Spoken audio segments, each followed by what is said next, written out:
Hey guys, and welcome to this market update. So Bitcoin is doing exactly what it's supposed to be doing, exactly what we've been posting for the past months, and more recently in the past days.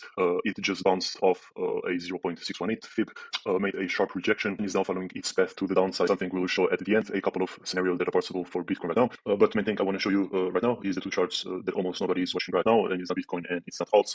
It's stablecoins dominance, USDT and USDC, because it will tell you exactly where crypto will bottom. Meaning stablecoins will top. Every time you see this number rising, the capital is leaving crypto and is parking in stablecoins.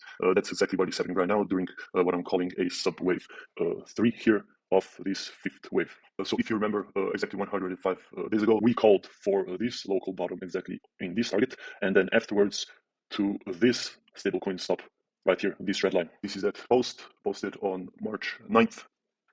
So by the looks of this whole macro structure, we were seeing that this structure right here is not completed and that is missing a final wave up. We knew that the local bottom target is this zone right here. Exactly this happened. And then we'll be searching for a final wave up. We are looking for 5 waves here to get our top, which is this right here. At our top at about 9.5%. And 3.5 months ago, exactly this side, the local bottom hit and went up in what will be a 5-wave move up.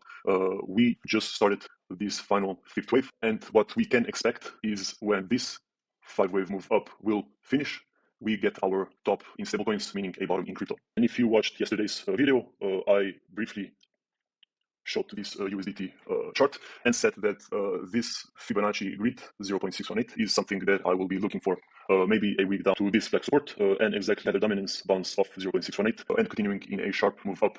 Internally in this 5th wave, we will also be looking for some kind of a 5-wave move up and targeting about 9.5% to get our top. And if we look at the USDC dominance, internally it's the same setup with a different macro wave count. This is this ABC zigzag. We know that waves B are a 3-wave move up, this ABC right here, and we know that wave C are a 5-wave move, which is this yellow one right here, and we know that this was the final wave 5, which was extended, and we know that this was a 1, 2, 3, 4, and we are in the final wave 5, which will be a 5-wave move as well. And this is something we covered yesterday as well, that we will bounce from 0.618. Exactly this happened, and we can now expect to continue in a 3rd wave up. So this was a wave 2, so internal wave 2 correction, and we can expect now a continuation in wave 3, 4, and then finishing in wave 5. This wave 3 depends on if this will be a regular 1.618 extension or 2.618. Okay. For the reasons we are covering all the time, this is the common top zone I will be looking at, meaning bottom in crypto, which right now sits very closely to about 8 to 12%. This goes for both stablecoins. From the top, I will be looking for some kind of a 5-wave move down to possibly confirm the start of a major move to the downside. So we are not there yet, but we are very, very close. This can drag for a while. It depends on which shape this structure here takes. Now let's just zoom into our Bitcoin chart and see what possible scenarios I am seeing in Bitcoin right now. Let's do this a bit faster. If you want a detailed explanation, check out yesterday's video. Bitcoin is right now at a major support, 1 weekly 200 moving average. This is a 3rd meeting with this strong support. Bounced from it right here. We are at it right now, right here, and it bounced for the first time from it right here.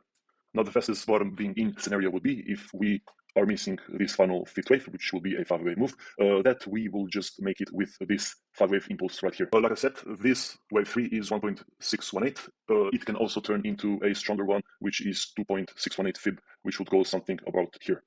The second scenario I'm looking at is this was wave 4, right? And waves 4 are allowed to be a triangle. And if Bitcoin wants to stall for a longer time here, it would be possible that we are actually still in wave 4, but in a form of a triangle. And triangles are a 3-wave move in each of its A, B, C, D, E 5-wave move.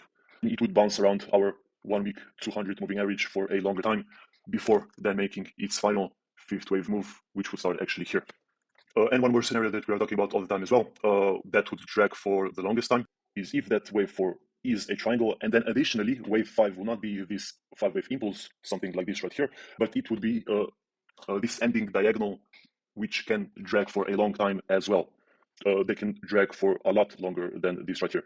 We'll just follow what the structure tells us. The most blessed scenario, something no one is expecting because everybody is expecting a low towards Q4, would be this. So this would make a bottom a lot quicker than we are used to, possibly in the next month. So now we know what we are looking for to get our top in stablecoins, meaning a bottom in crypto. Let me know in the comments what you are looking at and give me a follow if you want to see more of this. See you on X and have a great day. Bye-bye.